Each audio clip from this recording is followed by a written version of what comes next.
Well, hello, everybody. This is Mitch Weisberg for MindShifting with Mitch on LMC Media. I want to thank again LMC Media for agreeing to host us.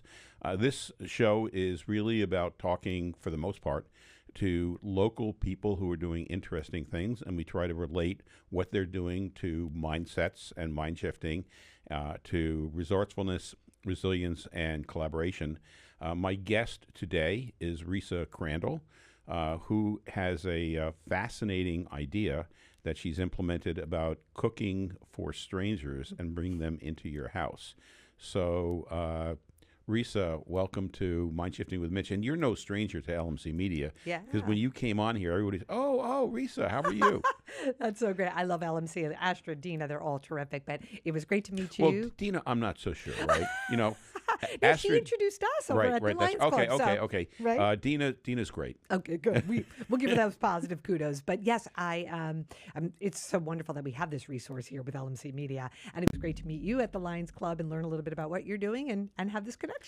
So you just brought up the Lions Club, and I was going to Yeah. ask you, like, what brought you to the Lions Club? 'Cause I'm a member of the Lions Yeah. Club, and it's really cool that we have so many people in the Lions Club who are also doing like really interesting things with the high school, with the community resource center, with food. So many needed services in Westchester. But what brought you to the Lions Club? It was really Dina. So Dina, when I got to meet her here and I came on LMC the first time, she said, I'm going to connect you with some other people because this is still within a year of me doing this kind of work. And so it's exciting to learn and connect with all the local opportunities and people and doing Right. that are fascinating thing. So she was invited me, so I was her guest and I got to meet some great people and that's how we got connected. So That's how that's we really got- what brought me there. Yep. That's how we got connected. So let's switch to Love Is, and I see from your shirt, Yeah. that you have Love Is on your shirt. Yeah. So it's really Love Is Community Suppers, That's right. and what is Love Is Community Suppers? Absolutely. So yes, I have my shirt. I even have a charm that I also commissioned someone on Etsy to do. People on Etsy are very talented, not me. So Love Is really comes from my dad. Growing up, my father was a butcher for 32 years. He owned his own butcher store in Manhattan and a few other locations, but the main one was right in Manhattan on the Upper West Side. And he was a butcher there for 32 years, and he loved it. And he loved simple food that could be prepared easily with a lot of love. I always love to tell the story that the way he would know the chicken was done is by just opening up the door in the oven, looking at it and saying, about 3 more minutes. No meat thermometer, no fancy gadgets, just he could tell. Yeah, we know that if we're roasting a chicken, when you can smell it in the living room, it's done. That's right. That's right. That's how you tell. The simple stuff. So he was very simple in how he would thought about food because it also food can feel your stress. So keep it low key. And so food was very simple for us, but we ate together, and you could feel the love through the meat that my dad brought home. And I started cooking when I was in my 20s. I worked at the New York Times. I was very fortunate to have an early part of my career there, and I was on the sales and marketing side. But we hosted these cooking schools for our clients, and I was able to attend. And that just exposed me to a whole other area of food, which was baking, which I had never done before. There was no baking in our house growing up, and other foods outside of meat, because that's really what Dad prepared. And I really found that it was a passion, that I really enjoyed the challenge of trying a new recipe, and that when you're cooking, you're really concentrating, and you have to look at the recipe very, surgically to get it right. And I really found that very meditative, very, really relaxing. And so I started cooking in this tiny New York City apartment. And then when I came up here to Larchmont, that was the most important, and is the most important room of the house to me, is the kitchen. So cooking for my family. I have 3 children now, 26, 24, It's and funny 20. that you say that because we've been in our current house. I mean, we've been in Larchmont for 40 years. Okay. Larchmont and Mamaroneck. But we've been in our current house for 11 years. Okay. And when we moved in, the sticker was still on the oven. Oh, From wow. the people who, and they had bought that oven 12 years before. Wow. So it was like, this has never been used. And we gutted the kitchen, tore out a wall, and it's this kitchen dining room now. And, Wow, that's- and that is the most important room in the house. It really is. And when I lived in Manhattan, ovens were storage for people. They Right. didn't use their ovens for cooking. And I found that very humorous one time when someone told me that they just put their items in the oven or even their clothing, which I found fascinating. And you got very used to having a small kitchen and being very also resourceful with lack of counter space and things like that. So we came up to Larchmont. My husband and I bought our home here 24 years ago and raised our 3 children and still raising our 3 children in the house that we love. And cooking just became even more and more of my passion. Just really just enjoy being in the kitchen, creating a meal for family, for friends. And I just know that it's kind of in me as part of my family, part of our roots and our DNA. But in March of 2024, my dad's cancer became on very aggressive. So he went from being very healthy to being all of a sudden very much, not having much time. And so we, as a family, they live in Boston, decided to divide up the time to spend extra time up there. And I was there for a week in May, cooking for him, telling stories, reminiscing, going through papers and, just kind of history. And also very simple meals that he would ask for, Right. just a BLT or, something very simple, because that's the way my dad is and was. And we spent this wonderful week together. And then I was leaving on that Thursday to head home. And I was really having a hard time leaving because I thought this might be the last time we were going to see each other. So it was very hard. And I took a selfie of us and said goodbye, went to the train station. Again, had a very hard time getting on the train. Got myself on the train, sitting on the train, looking at this selfie. And I'm just feeling all these emotions. And I decided to just text him the selfie. But I didn't say anything. I just texted the photo. And right away, I get a text back that says, "Love is." And I thought, I don't know what that means, Dad. Love us, love it, love you. Is it a typo? What does that mean? And I just let it sit, came home, and he passed within 2 days. So I never got to actually ask him, what did you mean there? But I think in a way that was better. Well, I'm a guy, so I can mansplain it to you if you'd like. Yeah, absolutely. Right, what do you think love is? I have no idea. I have no idea. Right, just like you. But I couldn't resist. Yeah, absolutely. And my dad and I both have little, stubby, short thumbs. And I'm like, it's just a typo kind of thing.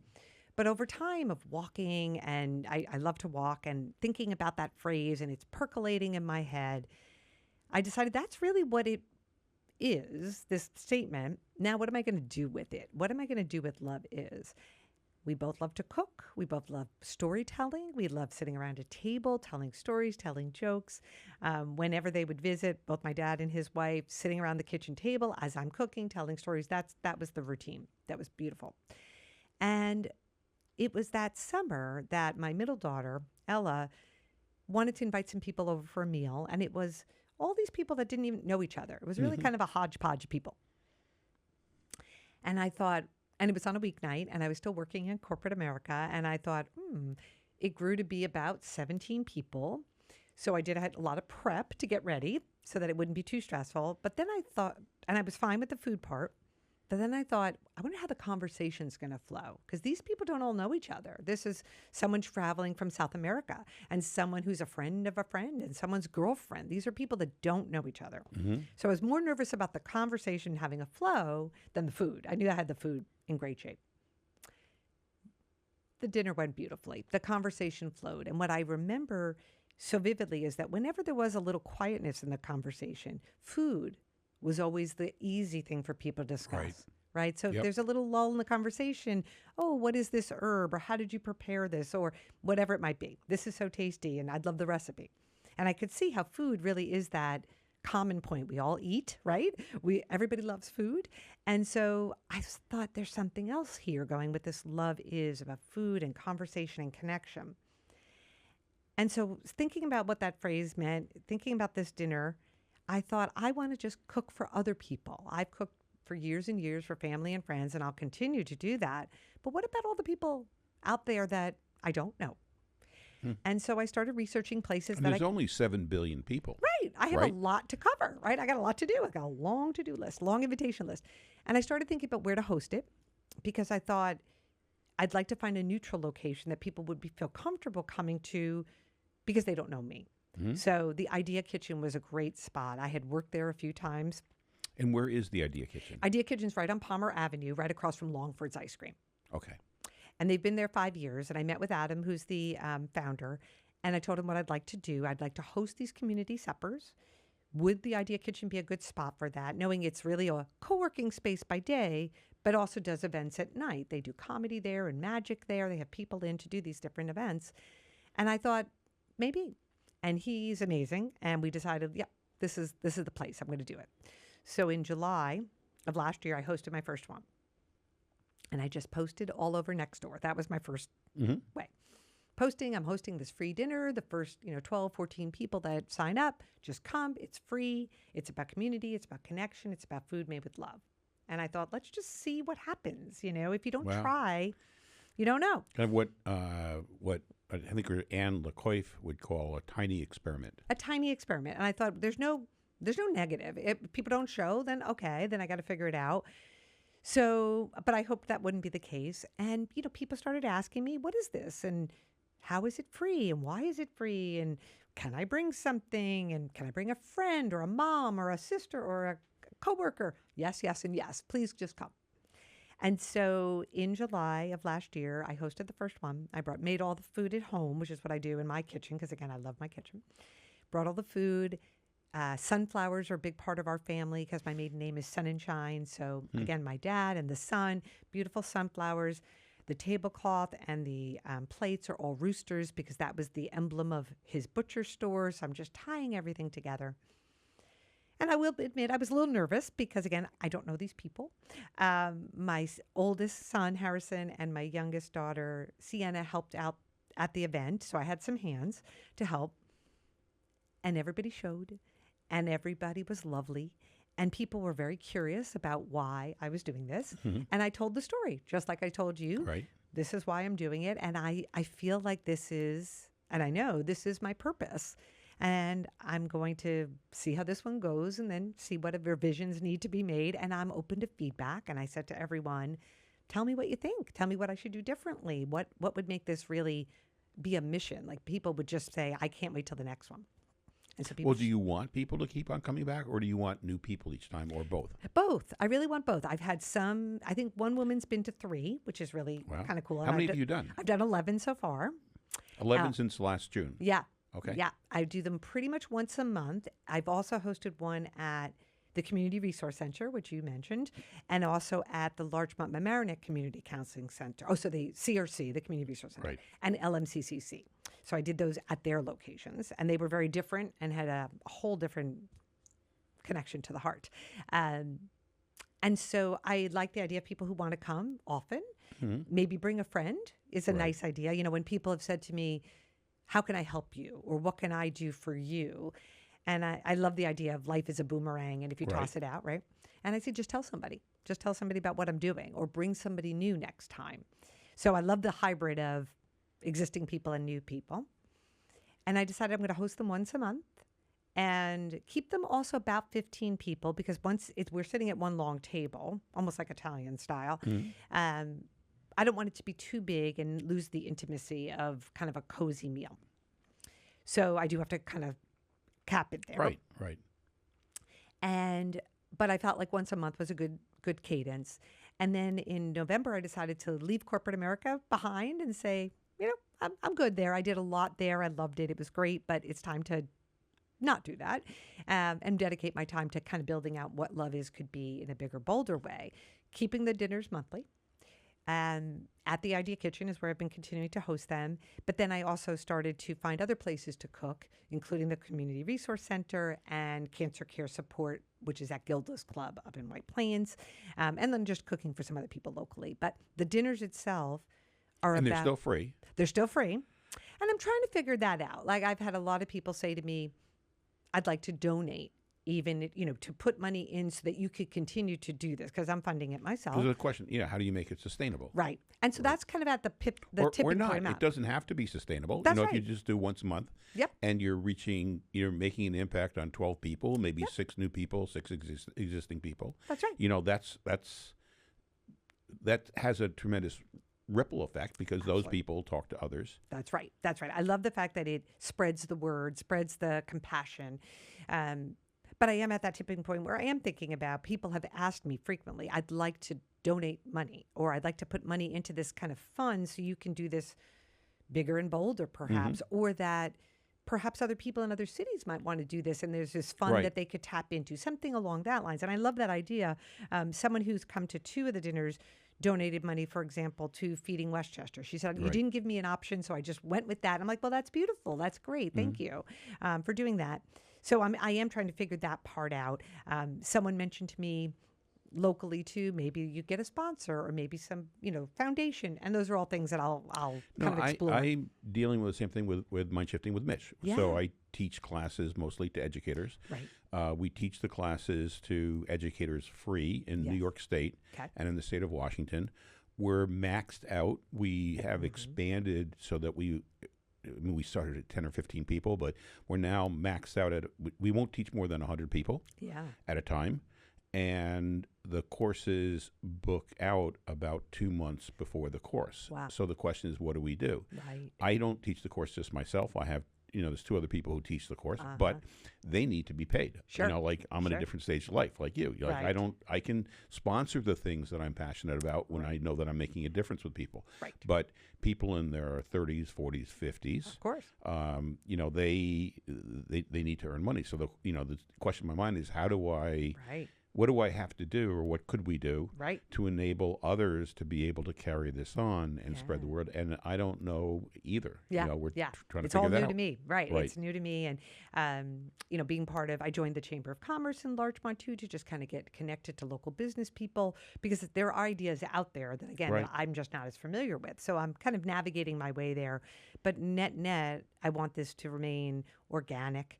I want it to be authentic. I don't want to become something commercial. Again, my previous life in corporate America was very commercial, was very much about driving revenue. Been there, done that, right? Yeah, exactly. And I could check that box with a happy smile and say it was very successful for all those years. But I want this to feel like it always comes from the heart. So anyone who does sponsor or any funds that I do and have an opportunity to tap into, I want it to feel very rooted in what I'm doing and have that same mission. But someone did bring up the idea of almost like an ambassador type of program that could be a interesting way for this to become bigger without it all resting on my shoulders too, like you're experiencing as well with growing MindShifting with Mitch, is that there could be other people that, and I know there are in other places that would love to do this, that probably the biggest barriers would be just, how do I do it? Like, how do I get started? And like you said, just take that small little experiment. And 2, how do I get funded to make sure that some people can't afford to host that kind of meal? So where could that fund sit? All things that I'm figuring out. But the meals have been every month, and they're all home cooked, and they're all made with love. And a recipe to me is like a gift, because it's just like a little bundle of joy to me. I do cook vegetarian because that's my preference, but it's not meant to be a vegetarian meal per se that people, I don't want to change anybody's food habits or anything like that. I'm not here to be their nutritionist, but I want people to walk away feeling the love come through the food. And like you said, tell somebody about it or invite a neighbor over for a cup of tea. Because what I've heard consistently is the world needs connection. Right.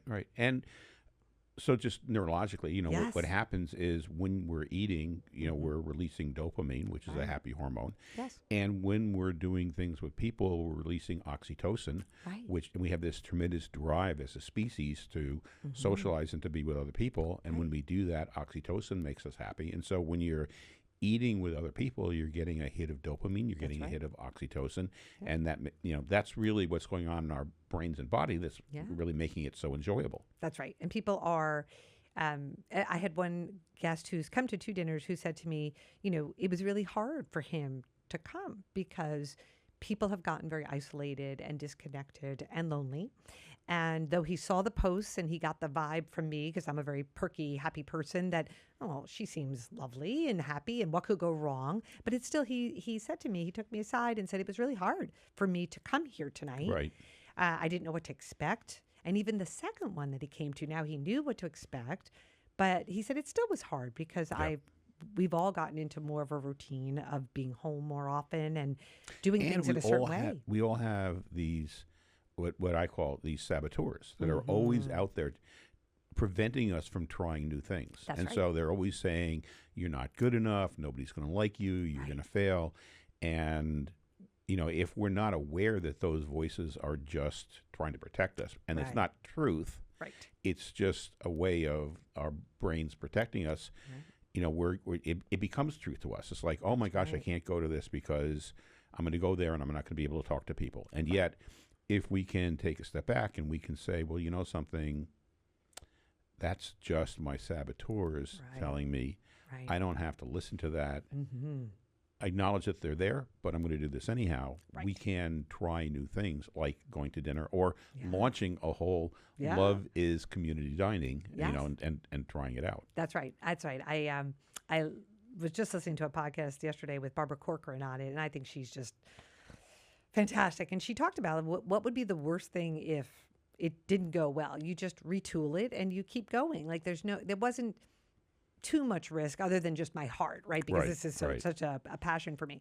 But this gentleman told me that, you know, it was hard for him even the second time to come. And people have shared that they do feel isolated and that they have a hard time meeting new people or just having conversation instead of having dinner maybe by themselves or with a small group and then just watching Netflix. You know, just you get into that habit when it's just not that healthy. So if they can get out and do something different and have a little spring in their step, what else can they try? What else can they do differently? You're giving them a path to try new things. Right. That's right. They tried it once with a dinner. It was successful. They really enjoyed it. They may come to another dinner, and then maybe the next time they have something else that's not the dinner, but something else. It's like, well, you know something? I tried something new. Nothing bad happened. I really enjoyed it. I can do something else also. That's right. It hopefully gives somebody some confidence, right? A little, and again, a little spring in their step, a little pep in their step. So people have shared that with me. People, again, have come. Some people have come again. Some people have brought a different friend.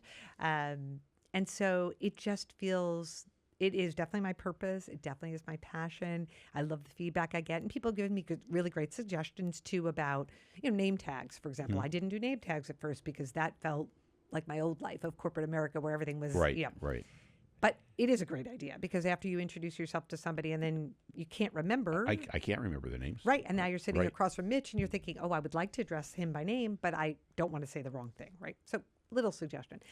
Someone else also mentioned that between the entree and dessert to have people switch seats because you're always sitting, you know, in a small group. Right. And maybe you've talked out these two people on both sides. So that's what we started to do. So before dessert, we just a few people switched spots. So you're going to get to talk to some other people, which I think is really lovely. So I always say to people, bring your suggestions on either in the group or just, you know, message me or just pull me aside. Let me know how I can make this really comfortable for people so that the word gets out there. So anytime I post about the next date, it fills up with a positivity. And then again, that I can think about what are the other applications for this to, like you said, spread the love in a different way that you walk in to get a cup of tea and maybe you just compliment somebody on their sweater and that gives them, again, a little burst of sunshine. Yep. No, and it's interesting as you're talking about how people react and they kind of, it's like, and then it's like, wow, I'm really enjoying being with people. We're seeing that with the classes that we're doing at the CRT. So if people don't know, this is actually something that was created by Rotary, the Larchmont Rotary, with the Community Resource Center. And it was kicked off with a fundraiser that was sponsored by the Fred Astaire of Mamaroneck. So it was a dance that we gave to fundraise for it. But we have 12 kids between 10 and 12 years old. Every Wednesday they come from 5 to roughly 8, and it's cooking and eating. And so we had the first. And last night was actually the fourth one. We had the first 3 sessions, and then after the third session, you know, I'm making an announcement like, well, next week is spring break. We're not going to be having this next week. And I hear this. Oh no, this is our favorite time of the week. And it was like, it's so perfect because you see these kids and they're laughing and they're making mistakes, and it's like, so how do I cut the lettuce? It's like, well, you're going to be eating this. How do you like the lettuce cut? Do you like it in whole leaves? Do you like it shredded? Do you like it in little pieces? Well, no, the instructions say to cut it in small pieces. And I'm like, no. This is about what you enjoy. Right. So what do you want to do? And, you know, how much sugar do I put in? Well, you know something? The recipe says, I don't know, 1 teaspoon, okay? But why don't you put in 1 teaspoon and taste it? And if you think it's not sweet enough, you can put some more. You can put some more sugar in. It's like, can I do that? It's like, yes, yes. This is real life. This is not. Right. Real life doesn't have a recipe that you follow exactly. Real life is you try something, you test it, and you adjust, and then you keep on going. You do what you think is the right thing to do. I love that what you're doing, especially because for 2 things that you said, getting people in the kitchen, getting kids in the kitchen and cooking. One of the other things I learned from doing these dinners, because I cook so much, and I'm kind of in a food bubble because I just really, every day I cook, literally, and without joke. And the New York Times, recipes and Ina Garden, those are my go-tos. Though I have thousands of cookbooks, maybe an exaggeration, but I have so many cookbooks, and I tend to go back to Ina and the New York Times. Those are my 2 go-tos because they're foolproof. They literally are foolproof recipes. And I can feel confident making something for Love is Dinner that I've never made before. I don't have to test it. I know it's going to work. See, my go-to is joy of cooking. Oh, nice. Okay, very just nice. like growing up with it with my mom, and it has memories. that's what we used. And, yep, I love that. And their yellow cake with chocolate icing is our go-to birthday cake. That's right. You can't go wrong. Right. So, what I've learned from having conversations with folks that have come is how much people don't cook. It's really, really common. So by teaching kids how fun it can be and making mistakes, and what I love what you said too is about, it doesn't matter how you cut the lettuce. I am not a trained chef, and nor will I be. I'm a cook, right? And so I'm self-taught. I guess I would say Ina probably also taught me. But also this woman, Babs, who I did the New York Times cooking classes with back in my 20s, they all were very comfortable that you can cut onions a certain way, or you can cut onions anyway. Like, they're gonna taste the same, pretty much. Right. Yep. And a home cook is comfortable with that, and a chef is gonna want the knife cuts to be a certain way. So I love the confidence you're giving the kids to cut things and feel good about it, or to have sugar in or not sugar in. I actually love that story too, because whenever the Times especially calls for sugar in a savory dish, I don't do it because I don't think it's necessary. And I just leave it out. So there, take that, New York Times. But it's about being comfortable and not feeling constrained in any way. Right. And so that comfort, like I mentioned earlier, takes the stress down and makes the food taste better, because you're not pushing stress into your food. So by teaching kids that, hopefully there'll be people that will enjoy cooking. It's healthier for you. It is less expensive, and it brings you together, and it tastes better. So I also have had people say, well, I really don't cook when they come to my suppers. Can you share the recipes? So now I share the recipes. Yep.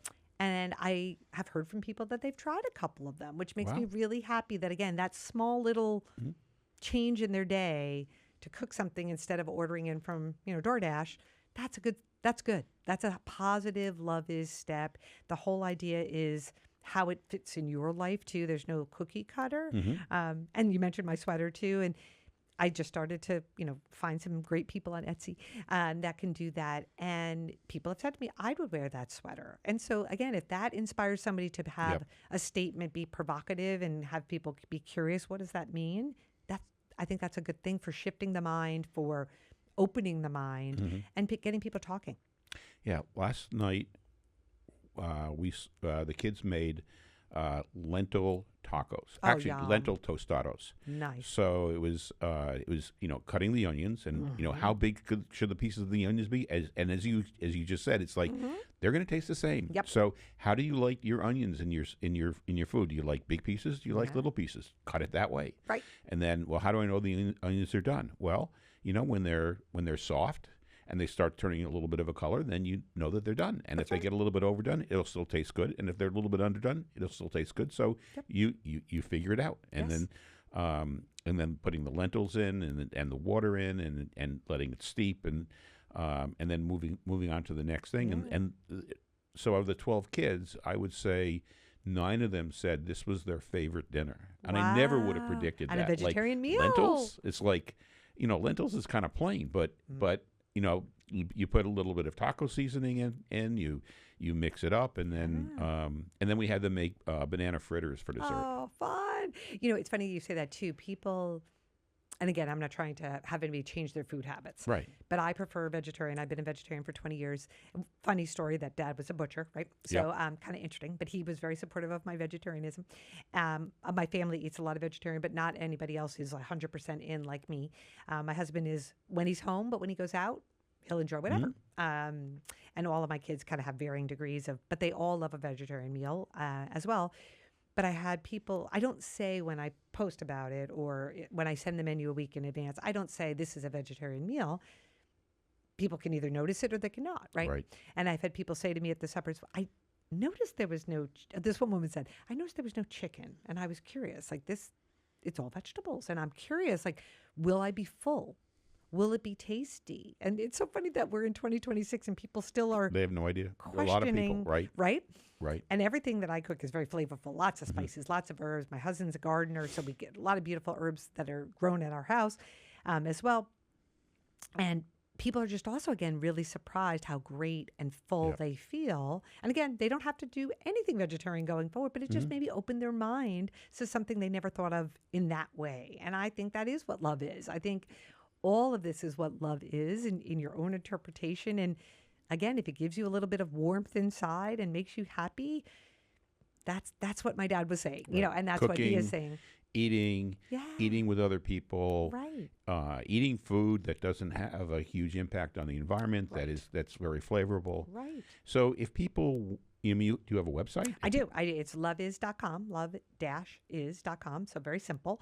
And on there, it has a little bit of the story, and you can sign up that when I post the next dinner, you'll be the first to know.